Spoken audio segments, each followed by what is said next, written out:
Hello chess friends, and welcome to your of chat channel, and welcome back to the Goldmoney Asian Rapid Tournament in 2021. We are now in the semi-final stage, and really wild things happened in the semi-finals, because in the first day Magnus Carlsen won the match game against Levon Aronian. Now Levon Aronian got back in the second day. He won his match game against Magnus, and they had to play now 2 additional games.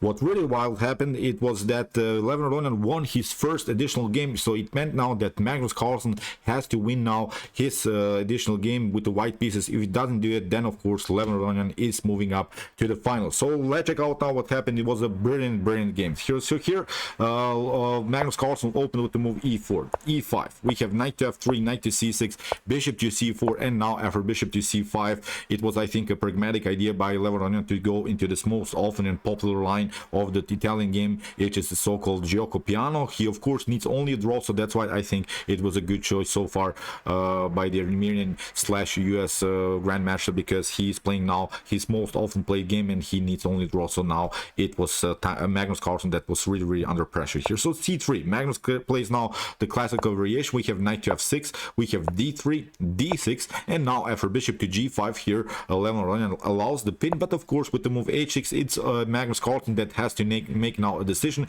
because now bishop to f6 and bishop to h4 are the main possibilities here. Magnus Carlsen is keeping the tension with the move bishop to h4, but always in the Italian game you should always consider these moves like g5 by black. It's really possible to play these moves even if you castle on the king side. I've played many times this idea is castling, and even g5, then h5, g4 are possibilities to simply push away these minor pieces of whites with some pawn moves. So here after move a6, of course Levon Aronian is keeping also his bishop active here, staying on this diagonal, because this bishop would probably be kicked away also by some pawn moves here of white. So that's why a6 perfectly fine. Here we have knight to d2 by Magnus, and we have now bishop to a7. Castling also played by Levon Aronian, and now a4. Here Magnus Carlsen is also blocking a potential b5 move, paralyzing a little bit the queen side, is getting of course also some spaces, and now there are opportunities even to play the move b4, and then also maybe in long terms the move b5. So here knight to a5, great move here by Levon Aronian. It is sort of a theoretical novelty. This position has never been reached in chess history, maybe in some other games, but I'm not seeing here games in this database in this particular line. Knight to a5 is perfectly fine, kicking away the bishop. Now bishop to a2, and now comes this idea g5. So here Levon Aronian is kicking away a little bit white's pieces all over the board. Here actually there is this opportunity to play even move knight to g5 because h takes g5, bishop to g5 is already very risky, because many pieces have left now the defense of the knight. King to g7 would be sort of a forced line, and now with the move d4, I think here white could also find opportunities to break the position. But that's something that I think we should simply study with the top engines, maybe with the Stockfish engine or some other engines, because the evaluation here, at least my Stockfish engine at home, is giving a +1 here position for white, which is really wild, even down the piece. So queen to f3 maybe are opportunities, as we said, maybe in long terms this breakthroughs with the move d4, and then maybe with the e5 move to finally attack further the spin knight on f6. Because the problem of this particular position, I think, is that black can never really leave the defense of the knight with the queen here after move queen to f3. Even if you try some counter-attack ideas with the move bishop to g4, then of course you get something like this, always bishop to f6, queen to f6, and then you lose simply the piece. So as said, maybe here knight to g5 would be a great opportunity for Magnus Carlsen, but he was a little bit unsecure what will happen after this position here. He retreated with move bishop to g3. Now we have knight to h5. Here Levon Aronian is simply kicking away to further the bishop. We have b4, and now knight to g3, h takes g3, and now knight to c6. And okay, let's stop and evaluate the position. Although here white has lost the bishop pair, but it's still a great position for white, because Levon Aronian has chased a little bit the bishop, but you have now several weaknesses in the position. First of all, we should notice the weak squares of blacks are the weak square on d5, also with the weak square on f5, and here also the weak square on h5. So what I think white should do here is try to search for sort of a path, maybe with g4, and then maybe something like here to get one of these knights on g3 and then cement one of these knights on f5. This could be sort of a path that should be probably possible, maybe with some ideas of, let's see, g4, rook to e1, then maybe knight to f1, knight to g3, and then knight to f5. If one of these knights gets cemented around the square f5, I think then black is simply strategically lost. So that's actually something that we should search here. Knight to h2 was played by Magnus. Maybe knight to c4, as we said, should be probably better, because we should search simply for the square. Knight to e3, knight g4, knight to f5. That's something that we simply are trying to do now, because these are simply too many weaknesses now in black's camp. Here in the continuation, knight to h2 played by Magnus, and here king to g7 by Levon Aronian. He sensed that he could have problems, so that's why he's getting this king very active. He's also trying maybe to play something like rook to h8, and then maybe to play the move h5, preventing for a long time now the potential g4 move of white. So here g4 anyway played by Magnus. We have queen to f6, we have g3, knight to e7, and now here king to g2 played by Magnus Carlsen. We have knight to g8, and here f4. f4 was now a huge mistake by Magnus Carlsen, because he didn't realize one tactical problem. Here, if you take, of course, let's see possible continuation here, Levon Aronian simply takes e takes f4, and what probably Magnus Carlsen didn't realize that after e takes f4, that his pawn is also hanging on c3. That's actually the main issue of this tactical sequence, that the pawn is hanging. So even if you try here something like let's see, e takes pardon me, g takes f4, then we can simply take queen to c3, and although here you can maybe try f takes g5, h takes g5, I still think that this is perfectly fine here for white. Also we can notice the d3 is a long-term weakness, although of course white has some activities here on the f file, and on its long diagonal. I think this problems can be solved now in the continuation of the game. White has lost now a pawn, and also we can notice both kings are a little bit naked, but still, of course, with the bishop's activity also white is in several problems. So as I said, in my opinion, I think that Magnus Carlsen simply missed this tactic. Now he played the move d4. He's trying to lock now his position, and now knight to e7, because if you play now g takes f4 again,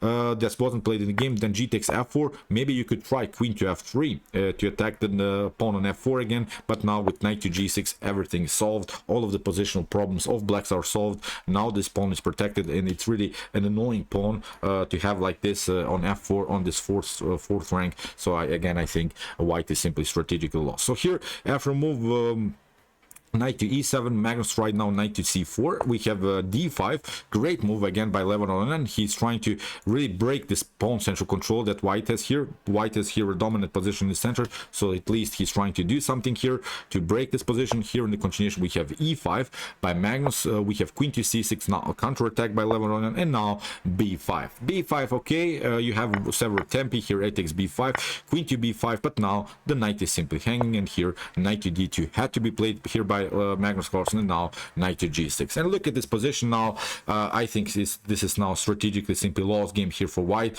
These knights are really out of game. This bishop is blocked out. The rooks are not so good. Here this bishop is aiming still here towards the king side. The most important piece I think in black's camp is now the knight on g6. Even if you take here, as we said, here if you take g takes f4, we can still play knight to f4, or even I think even g takes f4 is perfectly fine. This pawn is protected, and this is really an annoying pawn. So here after move knight to g6, here queen to c2 played by Magnus Carlsen, but it seems a little bit too late here.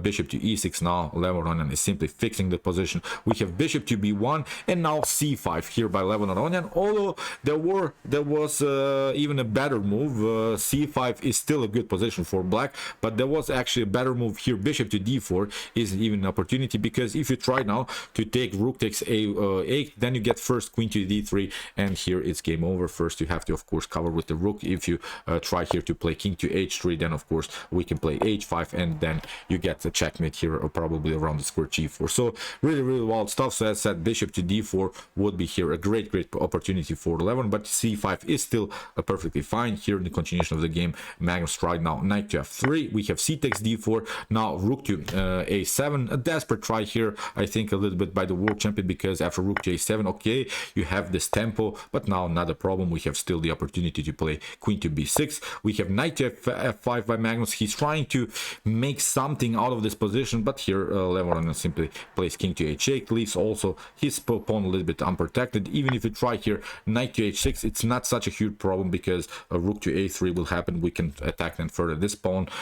So as I said, you have lost maybe one pawn on h6, but this pawn is not so important. So as I said, here in this particular position, after move king to h8, here Magnus Carlsen tried to play knight to f3. He's trying to activate more pieces, and he's probably also trying to play the move rook to h1 and then somehow attack further the position here on the h file. So after the move knight to f3, here Levon Aronian simply takes f takes g3. We have rook to h1. Of course, now this is a serious threat around the square h6, but now queen to f2 is a possibility. Here queen takes f2, we have g takes f2, and now after king to f2, here in this position, here rook to a1. Now of course you have several checks. You have this check rook to h6, but not a problem. Here Levon Aronian steps back with king to g8, so at least Levon Aronian got rid of this queen, so the queens are not off the board, so the game is not so tactical anymore. Now also the bishop is hanging, so that's why bishop to d3 here by played by Magnus Carlsen. In the continuation we have rook to c8, now knight to d4 attacking further this position, but now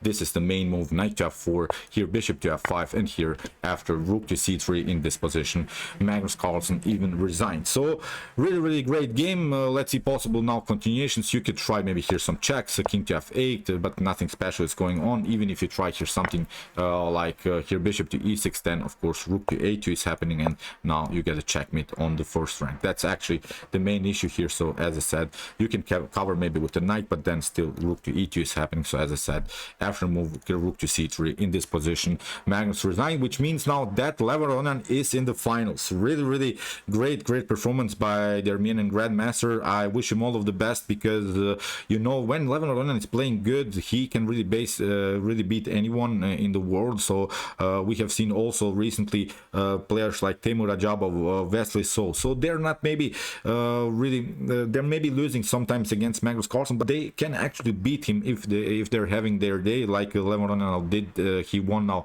all of the games in the additional both of these additional games. Really great performance, and he will meet now the winner of the super final between Dingler and Vladislav Artemiev. We're coming to cover also some games by them now in the continuation of the day. So okay, I hope that you enjoyed this game. Really brilliant stuff. Great defense here by Levon Aronian. Congratulations for reaching the finals. If you want to see more games from this tournament, check out my coverage so far with some rather great games from the tournament. And if you want to see maybe the best chess games of all times, that some great games that have been played in the past, here's also the link. You can also check them out. And if you like this content, don't forget to subscribe to my channel.